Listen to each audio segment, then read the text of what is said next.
এই যে সব মুনিশজন সব নিয়ে এসেছি মাঠে।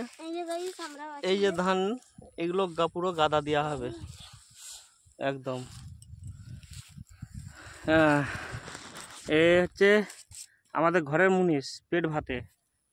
মুখটা দেখা যায় না, এই তো পেট ভাতে। আবার আবার কোথা থেকে এলো রে? আমি তো চলে এলাম, এই যে তোমাদের পেছু পেছু। এই যে চলো ধানে তোর কাটা দেবো। আলা হয়ে গেছে, ও ব্যাগটা বই নিয়ে এইছি আমি কিছুটা, আমাকে আনছিল। তারপর বললে বলছে আমি হাঁটে যেতে পারবো না, আমাকে কোলে করো। তাহলে আমি এই যে বয়স্ক লোক দাড়ি সাড়ি পেকে গেছে, ওকে কোলে করতে পারি? এইগুলো কি কথা? এই যে কাস্তে আছে, দুটো কাস্তে আছে, একটা বাবা নেবে আর একটা মা নেবে।